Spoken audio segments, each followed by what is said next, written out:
most of y'all have probably been to the beach. If you've never been to the beach, it's just a few-hour drive. I'd encourage you to go. It's a lot of fun. If you want to know a great beach to go to, come see me afterwards. But I remember distinctly one afternoon walking out in the water. I think I was a teenager. I was pretty young, and I walked out about chest deep, and my uncle, he liked to fish, and so when he fished, he would go about neck deep with a fishing rod above his head. Come on, somebody, you know what I'm saying? You got to get out there where the sharks can eat you. I don't know. And so he would throw his rod out. Well, I was about, I don't know, my uncle's probably 6'2" or so, and I was about 5 foot nothing. And so I was like, I'm going out there with my uncle. I'm going to catch some big fish because he's always catching the big fish. And, you know, that's not fair. And so I was like, doo, doo, doo. And I remember I got out to about chest deep, and I had my fishing rod. I was doing everything right. And then this honking wave. You know what I'm saying? Y'all know what a honking wave is? If you don't know what a honking wave is, you haven't lived. And so this wave is coming, and I'm like, that's a good 3 feet above my head. And, you know, you can duck dive, right? Everybody knows duck dive a wave. Problem is, I got a fishing rod. I got one option. I got to become a bobber. And so you know what a bobber does. It jumps the wave. So I did. I was going to jump this wave, and this wave's coming, and it's coming. And then suddenly, at the top of this wave, there's this white foamy stuff. I'm like, uh-oh. I'm not going to make this. This isn't going to work. But I have no options. How many of you know that when a wave's coming and you're out of options, that's bad? Yeah. That's bad, right? And this wave comes, and I'm like, oh, and I jump. I jump with everything in me. All 5 foot nothing. I'm my vertical of an inch, and I'm like, woo! I'm going to make it. And that wave crashed, and it smacked me right in the face. My feet went up, my fishing rod. I don't remember if I even held on to the thing. And I just remember that wave rolled me around. Anybody been rolled by a wave? Isn't it awesome? No. Right? And so this wave rolled me. And I remember in that moment, just for a second, I was like, oh, God, I'm going to die. I'm going to drown because, when the wave's rolling, you don't know which way's up. You're trying to figure out where's the bottom. Where's the bottom? Because if you can identify the bottom, you know where up is. The cool thing about being at rock bottom is you know where you are. And as long as you know where you are, you know where you need to look. And you know which direction to go. So I want to dedicate this message to all of those who've been pummeled by waves, those big honking waves. Maybe you're going through something right now and you feel like that wave is crashing over you. I think Jonah is going to say something to you this morning. Y'all ready? Yeah. All right, let's dive in. Here we go. So last week we talked about Jonah. And, Jonah is known as the reluctant prophet. And, God spoke to him. And we talked about how it's awesome when God speaks to you except when it isn't. Right? It's great. Thank you for speaking to me, God. What? No, I won't do that.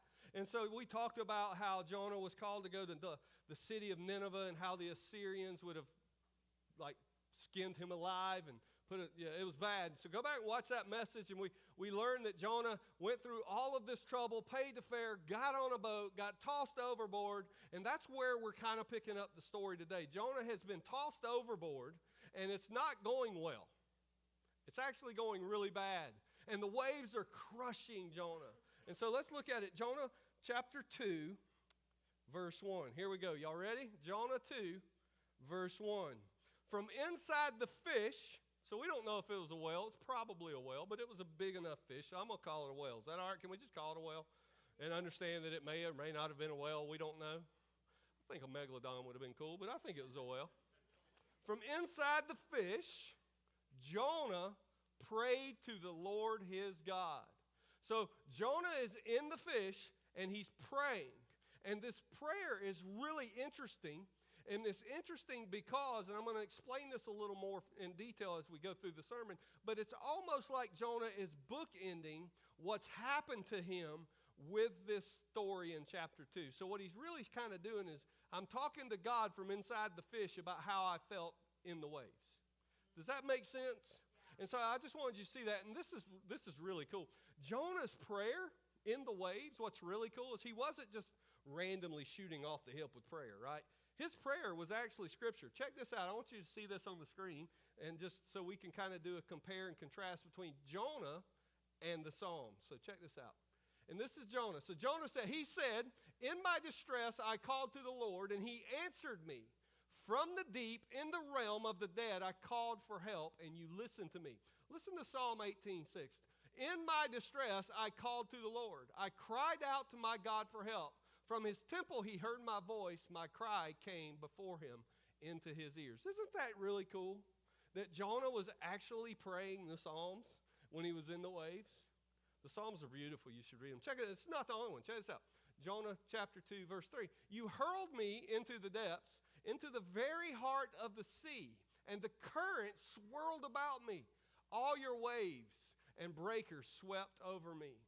Deep calls to deep.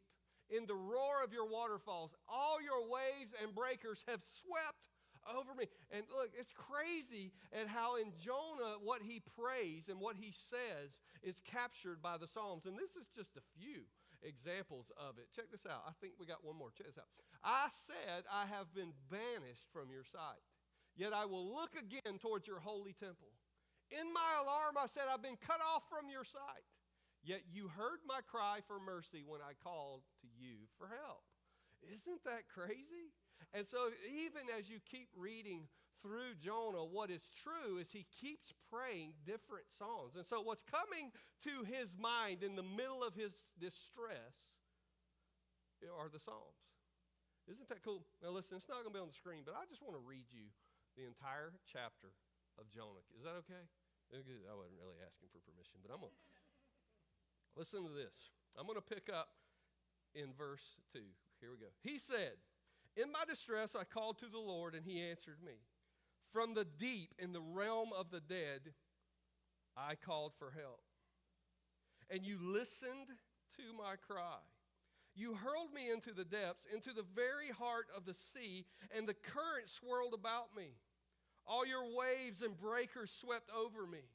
I said, I have been banished from your sight. Man, that would be hard. Yet I will look again toward your temple. The engulfing waters threaten me. The deep surrounds me. Anybody relate to that? Anybody feel like you've just surrounded by the depths of despair?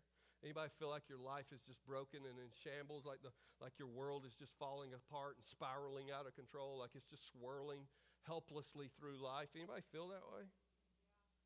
To the roots, listen to how far this goes. To the roots of the mountains I sank down. The earth beneath barred me in forever. But you, Lord my God, brought my life up from the pit. You know what the pit is? Rock bottom. When my life was ebbing away, I remembered you, Lord, and my prayer rose to you, to your holy temple.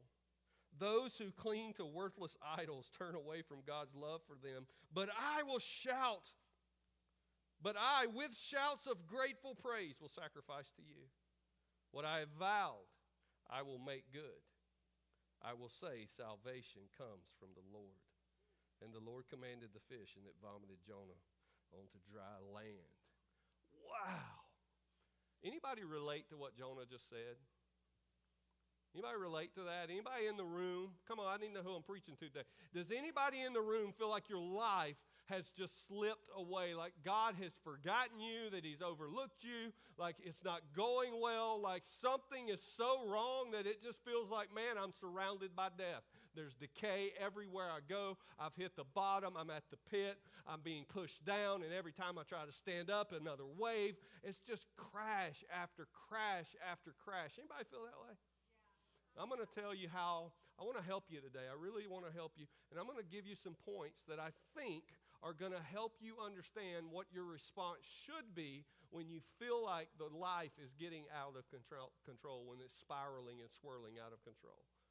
Now, if you've got it all figured out and your life is never hard and you never do anything difficult and all of that, great. This message probably isn't going to do a whole lot for you. But for the rest of us humans who go about life, who go through like some of y'all, good job. Now it's clicking. And so the rest of us humans, we need to understand some principles that will help us when the waves are engulfing us, when the waves are crashing against us and we don't know what to do. And the first point I want to make to you this morning is prayer should be and is our first response, not our last resort. Prayer is our first response, not our last resort. Now, I want to just ask you guys a question. What if, and we don't know because the Bible doesn't tell us, but what if instead of running, Jonah had fell on his knees and prayed instead? What if Jonah's first response would have been prayer instead of running? I think a lot of us do exactly what Jonah did. I want you to look at it. Jonah 2, verse 1 and 2. Look at what Jonah did in the waves. From inside the fish, Jonah what? He prayed, right? To the Lord God. So Jonah is in the fish now, and he's praying. How many of you know sometimes it takes the waves to wake up your prayer life? Come on. Come on. And so what I'm trying to help you understand is this is significant. But we're not done. Look at what Jonah did. He said, this is what he said. He said, in my distress, I called, you know what that is? Prayer. I called to the Lord, and he answered me. From the deep of the realm, and listen, this is bad. When you can say this is bad. From the deep, in the realm of the dead. Can anybody say that ain't good? Say it with me, ain't good. Oh, we're going to church it up. Ain't good. Just drop the D, ain't good. Right? It's not good from the depths of the realm of the dead. Like, I'm not just at the realm of the dead. I'm at the depths of the realm of the dead. So, and look, I called for help, and you listened to my cry. I think it's amazing to me that we have, as Christians, what we have done with prayer. Can I just be honest with you? Get real with you? Anybody ever made this statement? Well, all we can do now is pray. All we can do is pray. What else do we need to do? When did prayer stop being as effective as other things in our life? When did prayer cease to be our first response? Prayer has become a last resort, and sometimes it takes wave after wave after wave and push after push of us being pushed down in order to awaken something in us so that prayer becomes our first response, not a last resort. Listen. You got something to be grateful for when the waves are battering you, because it will awaken something in you that you have known from the get-go. Prayer has to be our first response. And here's, just listen to this. Is crazy, you guys. Listen to this. This is crazy. Think about who you're praying to. Imagine how God being your last resort to talk to, imagine how that makes God feel. How does God feel about, well, they'll come to me eventually. When it gets beyond all the other things that they have done and they've exhausted all that they can do, then they'll count on me. Imagine, listen, we got the God of the universe. We have the God of the universe, the one who put the stars in their exact place, the one who today is creating more stars, the God who hangs the earth in place and tilts it just right, the God who gave you breath this morning. That's the God you talk to. And the text tells us that God, in the deepest, darkest parts of my life, I can call to you. And you know what God does? He listens. And not only does he listen, he answers. That's what Jonah tells us. You know what I think? I think we don't make prayer our first response is because we have an issue of faith. I think a lot of us don't believe God's going to answer the prayer. I think a lot of us think our prayers just go to the ceiling and no further. But the God who sent his son to die for you, he is listening. What do you want to talk to him about? Do you really want to talk to him about how your car might not start? Or do you want to talk to him about how your soul is broken? Do you want to talk to him about how you should have done this? Or do you want to talk to him, God, I don't want to be disobedient anymore. God, I want to follow you. God, I want you to be first in my... What do you want to tell him? Because God is listening. He is listening. And Jonah tells us he listens and he answers. He listens. You listen, God is listening, you guys. He's listening when you're getting smashed after smash after smash, when the waves, like Jonah said, are crashing over me and the breakers are just pushing me down to the depths. God is listening from rock bottom. He's listening. What do you want to tell him? You have his ear. You have his ear. What do you want to talk to him about? Let prayer be your first response. When you find out bad news, let prayer be your first response. When you get to the place and you're fighting with your spouse and you're done and you're ready to quit and throw in the towel, let prayer be your first response. When your kids are acting like a fool and you are at your wits' end trying to figure out how to help your kids, listen, pray first. Prayer still works. Prayer still works, guys. It still works. When bad things happen to your past and you live in the prison, when the bars of your past have just swept around you and got you locked in, pray first. Don't let prayer be your last resort. Let prayer be your first response, because God is listening. God's listening.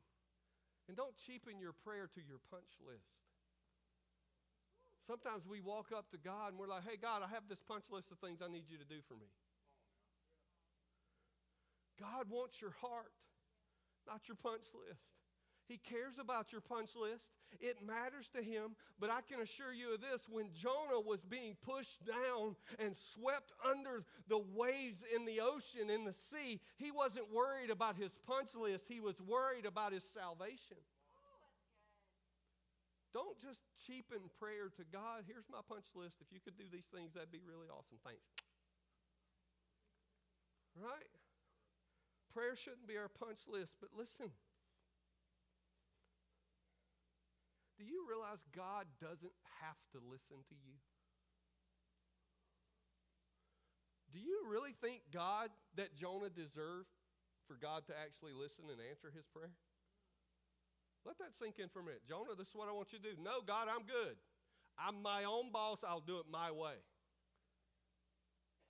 Do you see how merciful God is being to Jonah just by listening? The fact that God was like, Jonah, I hear you. Yes, Jonah. I'm going to send the whale. I'm going to take care of that. The simple fact that God is listening is a demonstration of his grace, mercy, and love for you. The devil wants you to believe that God doesn't love you, but the fact that God is listening is proof that he does. That's so true. That's good. God is a God that is merciful, and he did not owe Jonah anything. He gave Jonah everything. God owes us nothing. God doesn't owe you an answer to your prayer. Let that sink in. God doesn't have to fix it for you. He's merciful just for listening.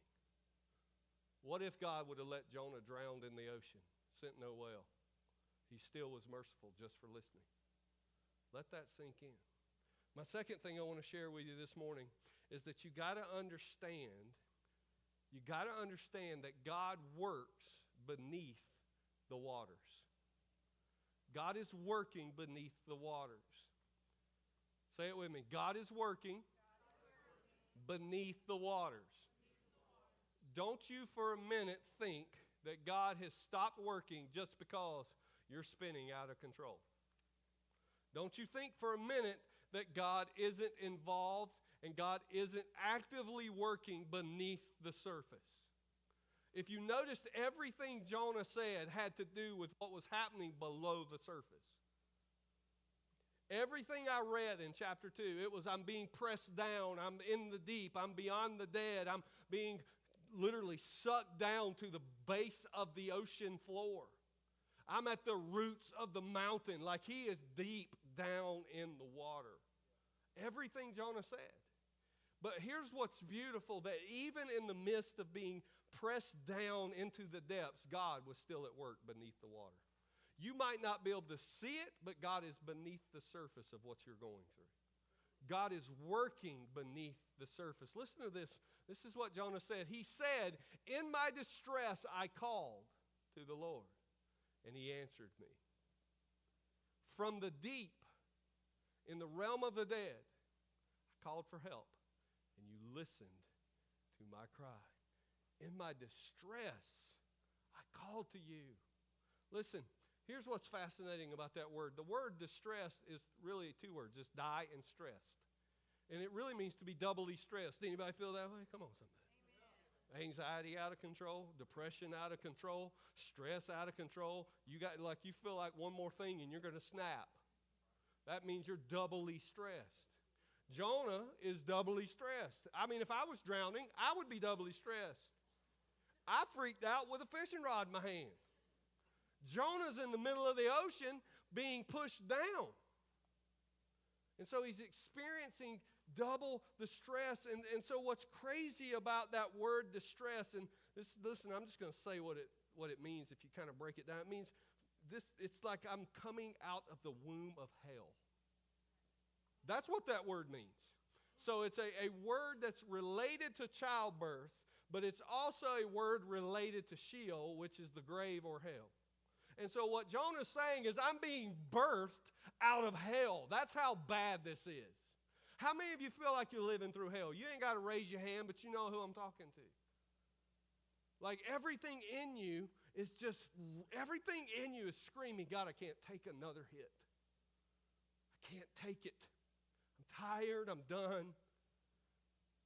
I'm exhausted. I'm trying to swim to the surface, but every time I try, it's just like another wave just batters me down. The waves of life are crushing you. Can I just encourage you? God's at work beneath the water. God is at work beneath the water. Jonah said something that was really crazy to me, and I want you to understand this. Jonah said from the depths, or the roots specifically, of the mountain. From the roots where are the roots of the mountain at? I mean, I know where the peak's at. I get that. But where are the roots? Where are the roots to a mountain? I don't know. Never seen a mountain root.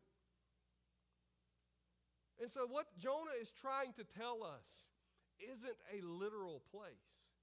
What he's trying to help us understand is how far he feels like he is from God. And I'm going to prove it to you. You remember that part where I said, when I was reading through it, and Jonah said, I feel like I'm banished from your sight? You remember that? You can't get any further from God than that moment. Now listen, was God far from Jonah? Nope. Was God distant from Jonah? Nope. Was God working beneath the surface and in the waters? Yep. But in Jonah's perspective, what it was, God, I feel like you're 1,000 miles away from me. God, I feel like you are distant. I know you're listening. I know that's what's going on in his heart and his mind in the water. God, I've really screwed up this time. I've taken it too far. God, I've done this, and this is the end. This is it. This is the end. I got nothing left. And in reality, what is happening is God's going, listen, I know you feel like I can't see you, but Jonah, I got my eye on you. God is at work beneath the waters. And so here's the thing I want you to understand. You might feel like you're sinking deep and that you've sank too far for God's reach, but can I just tell you, God can still get to you because he's still working beneath the waters. And so the water, listen, you might feel like the water is going to drown you, but God is working something out of you. Maybe we could say it this way. God is washing you, washing the disobedience out of you. Maybe God is washing the disobedience out of you with the waves. Anybody ever tried to wash their clothes with a washing machine that didn't have like an agitator? I'm an agitator guy. I like the agitator. I want them new ones without agitators, please. You ain't doing nothing but soaking your clothes. It's as good as a sink. Got to have an agitator because it's the friction and the sloshing that actually gets the dirt out of the clothes. Now listen, I know every washing machine doesn't have an agitator, and they shake violently, and there's splashy waves, and it's really cute and cool and all. But maybe God's doing the same thing with the water. Maybe God's using the water so that you'll learn to pray first. Maybe God's using the water so that you'll learn to rely on Him for your salvation, not your ability to swim.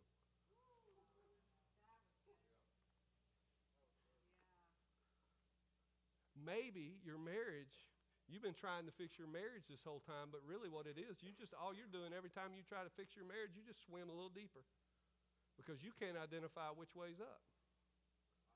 Maybe your kids are still running for Jesus because you hadn't really relied on Jesus for your kids. You've tried to persuade them with your own arguments instead of hitting your knees and begging God to save your kids. Am I preaching okay?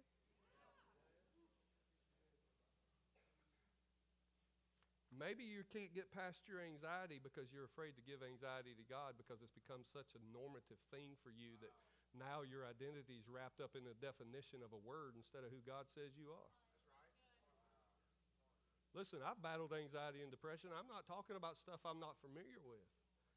I can try to fix me.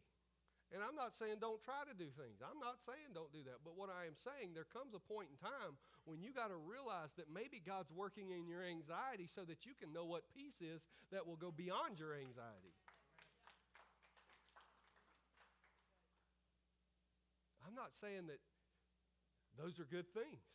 I have no desire to be bouncing around in the middle of the ocean and getting sucked under. Jonah even says, I felt like there was like these weeds wrapped around my neck. Some of y'all feel like you're suffocating by life, that life's taking your very breath. Can I just encourage you guys that God hears you? He's working beneath the waters. He's working beneath the waters. Don't you believe for 1 second that God is going to waste the water or the well. God is not going to waste your experience in the water. He loves you too much. He loves you too much to let you swim in your disobedience. He would rather you sink in your disobedience and become your rescuer than let you live in disobedience. And that's a merciful and gracious thing that God does. There's grace in those waves. Let that sink in. There's grace in the waves. Now here's what you got to understand. God's going to use it. God's going to use what causes you stress for His good. God's going to use what you're suffering and what you're worried about for His good. God's going to use those things to help you and for your good. Say that with me. He's going to help me. Now say, He is helping me. You see the difference? He's going to help you. He's going to send a whale. Thanks. But He also is helping you. He was helping him in the waves, and He's helping him with the whale. Right? Remember that last week we talked about God provided a whale? God provided a whale. So what do we need to do? Pastor, that's great. Good preaching. What do we do? You pray first. You believe that beneath the surface God is at work. He's working in the waters. And number 3, learn to let go of what you... That's hard. Learn to let go of what's out of your control. Yeah. It's out of your control. It's out of your control. Aren't you tired of trying to fix it? Yeah. Aren't you exhausted? Aren't you tired of worrying about it? Wondering when the business is going to pick back up? When things are going to look up for you? When's this going to happen? When's this going to come through? Listen, you got to learn to let go of what's outside of your control. In verse 7, it said that Jonah remembered. He remembered what God was doing. Right? God, I remember this. I remembered that. And so remember how I talked about that whole bookend thing? Like, so you got Jonah chapter 2, and then it's like he's praying in the well, but he's kind of reciting and recalling what was happening in the water. And then in verse 7, it makes that really clear. I remember, God, what it was like to be in the water. I remember, God, what it was like to be in the water. Jonah's in the belly of a whale right now. Jonah's in the belly of a whale right now, right? Y'all still with me? He's in the belly of a whale, remembering what it was like to be in the waves. I want to ask you guys a question. Every person in this room knows what it's like to spiral out of control. Every person in this room knows what it's like to have your life slipping through your fingers. Everyone in this room knows what it's like to struggle, to suffer, and just to barely get by. But can I ask you a question? Do you know what it's like to remember? Do you know what it's like to remember and look back on the fact that God got you through last time? See, it's funny to me how quickly we will forget how God got us through in the previous struggle when we're in the present struggle. But what Jonah did was he goes, listen, it was out of my control when I was being pushed down by the waves, and it's out of my control now. I'm going to remember that God saved me from the waters, and He's going to save me from the whale. You got to remember what God has done in the middle of your being sucked down through the pit. Because when you hit rock bottom, the only thing you got is your ability to remember. And when you remember, guess what you're going to do? You're going to pray. You're going to recall what God has done. You're going to call on Him and you're going to say, God, I know you came through last time and I know you're going to come through this time. God comes through. And so Jonah, in the middle of the whale, check this out. In the middle of the whale, he's remembering the waves. If you're constantly running from the waves in the water, when you find yourself in the belly of a whale, you will be afraid to revisit those places. But what healing looks like is the ability to recall previous hard times so that you can remember God's faithfulness. True freedom isn't running from what frightens you. True freedom is looking at what frightens you and saying, my God will get me through. Because that's living a fear-free life. God, no matter what happens in this whale, I remember that you were my salvation in the waves. You got to let go of the fact that you're not going to beat yourself out of that whale. You can claw, you can fight, you can scream, you can do whatever you want to do. But the reality is this, the only one that can free you from the well is the same one that saved you from the waves. Remember the waves. You're here today because God saved you from the waves. Now you might be in a well, and it might be big, and it might be scary, and it might be dark, and you might have more questions and fears and all that, but can I just tell you, take 5 minutes and talk to God about it and remember the fact that He got you through last time. And that He will be there and He will get you through this time. God didn't quit on you. It just looked like He did. God, I've vanished from your sight. And God's like, I've never taken my eyes off you, Jonah. I hear you. I just had to do some stuff in the waves.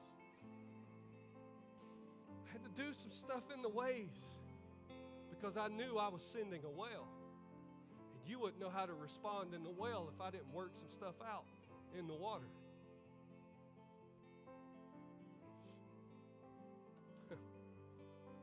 It's going to sound kind of silly and really kind of elementary, but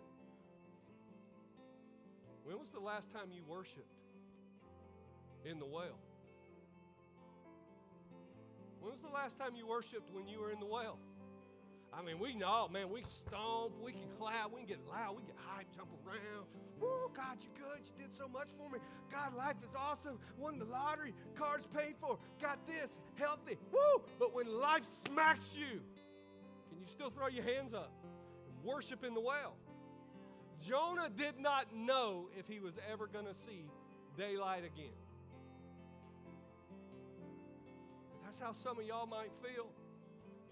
But that's outside of his control, isn't it? You know what Jonah can do? And you know what you can do when life swallows you whole? And all that surrounds you suffering and heartache? You know what you can do? You can pray first. You can pray first. You can remember Maybe the very thing that you're praying to be free from is the very thing that God's going to use to free you. Maybe Jonah, what was happening in Jonah in chapter 2, in the waves and in the well, was preparing him for when he would have to walk down the streets of Nineveh.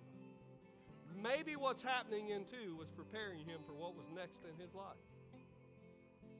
You can't control these things. And while the waves in the well may have felt like punishment, it was actually God's provision. Have you ever thought about the fact that your anxiety might be God's provision for you? So that you can learn what true peace is? Have you ever thought about the fact that God is stripping away the things that you might have relied on and trusted for your own well-being and your own? Maybe God is stripping away your savings so that you can realize that He's the one that's going to take care of you anyway. I don't know what you're going through, but I'm telling you, God is working beneath the waters, and what He's doing is the very thing you're saying, God, free me from, God is going to use to free you. We want freedom. It's just rare we want it God's way. It's fascinating to me, Jonah in chapter 1, he says, God, I'm not going to do it. I'm more willing to just die than I am willing to go and do what you asked me to do. And then in chapter 2, after the waves and he's in the well, Jonah's tune changed. God, I'll do whatever you want me to do. Now he went from I'm going to die before I'll do it to God, I'll do it. The waves in the well is what got Jonah there. God desires your heart. And He will send waves. He will send wells so that your heart will move from God I want to God I will. How many of you want to have a relationship with God that says I will? God, I'll do it. You're going to have to learn to love the waves. You're going to have to learn to love what's happening beneath the waters.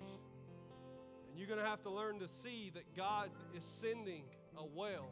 And while it might not look like the provision you thought it would, and it might feel like punishment, in reality, God has provided. God has provided. All you got to do is pray first. Pray first and remember what God has done. Because you can't change the situation you find yourself in. You've tried, hadn't you? You've tried. You can't change the situation you're in, but you can change how you respond to it.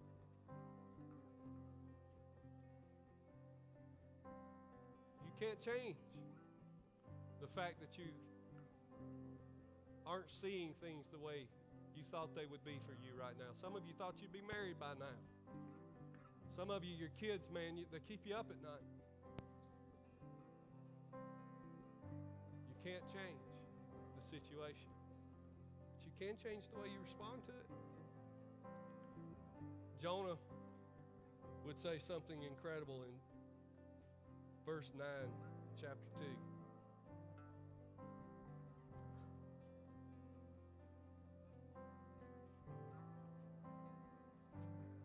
But I,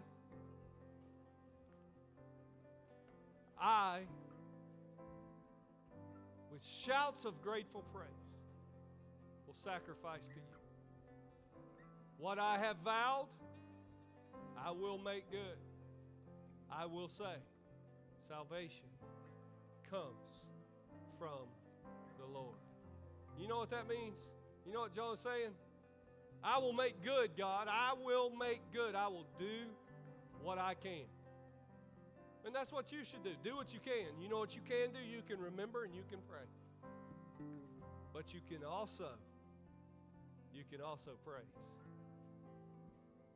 And then he said, salvation comes from the Lord. And you know what that means? God will do what only He can.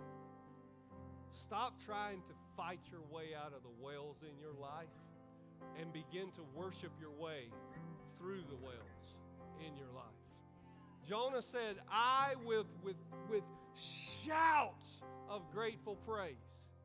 He's in the belly of a whale, praying to God, remembering ways. And then at the very end, after he's remembered these ways, he says, God, I will do what I said, what everything I can, I will do. I will make good on what you've called me to. But I'm also going to acknowledge, God, I can't do anything about this well that I'm in. With shouts of grateful praise. Do you realize that a lot of times your faithfulness will follow your gratitude? You're not going to muster up faithfulness. Well, I'm going to put my big boy pants on and be faithful. No. You know what? Look back on what God's done. Look back on what God's done in your life.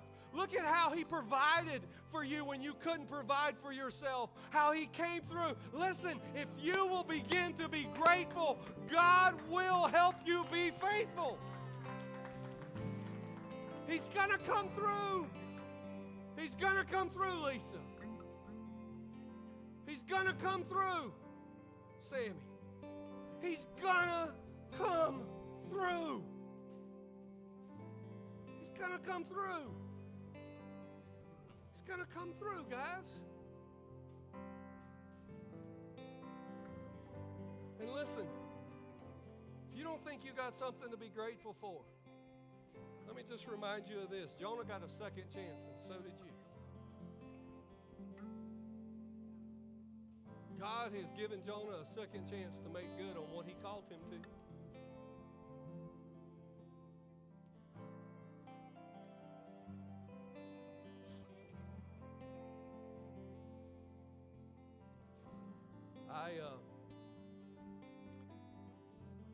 God's been kind of dealing with me about some stuff in my life, and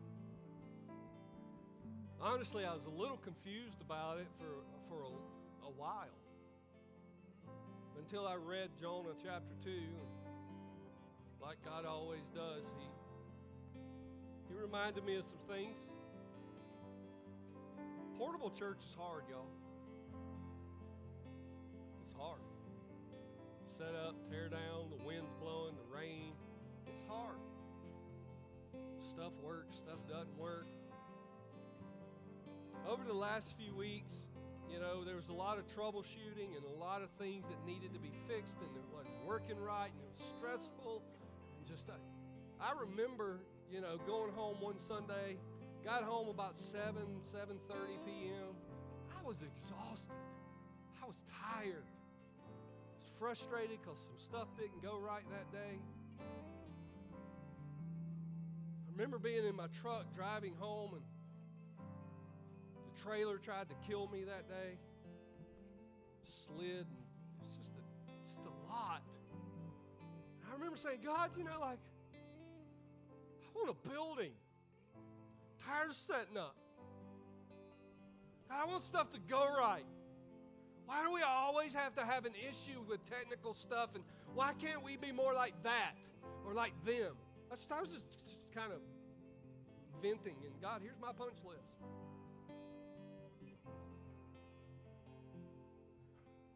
And I couldn't figure it out until I read Jonah chapter 2. Do you realize that gratefulness for where you are is the platform in which God will use to take you where you're going?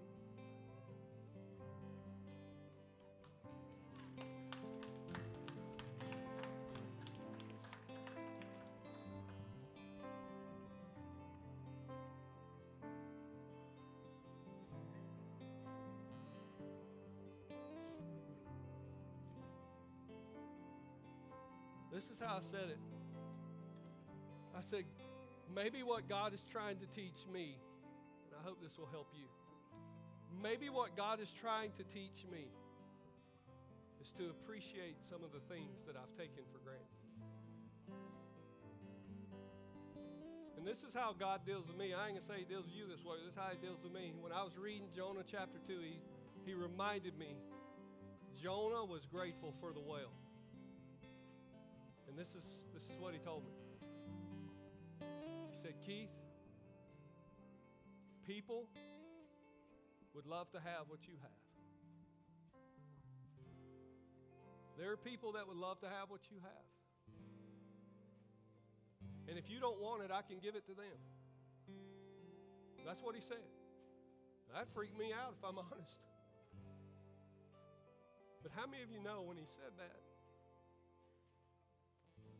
what happened in me was, God, you're being merciful to me to remind me of the privilege that all of this is. And so I want to just challenge you the way God challenged me. Learn to appreciate the wells. It might be hard. It might be dark. You might have questions. You might not understand why certain things are happening the way they're happening. You might be stressed. You might even be depressed. You might be lonely. You might be isolated. You might not feel like anybody's in your corner. But here's what I want you to know. That the only one that needs to be in your corner is Jesus. And that's enough. That's enough. That's enough. It's funny to me, and this is the last thing I'm going to say, and then we're going to sing, but it's funny to me that in chapter 2, Jonah never complained about the well. He never grumbled about the well. Isn't that interesting? I don't know about y'all, but if I was swallowed by a fish, I'd grumble a little bit. But you know what? You know why? When you realize the thing that has swallowed you is actually God's provision, not His punishment, the only thing that will come out of you is gratitude. So maybe stop seeing it as your life slipping away and what you've known and the spiral and the waves breaking over you. Maybe stop seeing it that way and start seeing it as God's provision, not as you're being punished. Life is hard enough. Let's pray first. Will you guys stand with me? Lord, I'm thankful that from the belly of a fish, we can learn lessons. And so, God, just like this song says, if creation bows to worship, so will I. So will I when the waves crash over me. So will I when the well has swallowed me whole. When I'm suffering, Jesus, so will I. When I can't see daylight, so will I. When I'm afraid, so will I. Because God's salvation comes from you and you alone. And so, God, I will worship you. And I will sing from the belly of the beast because, God, I know without a shadow of a doubt you came through in the past and you will come through again. So will I. Come on, church, let's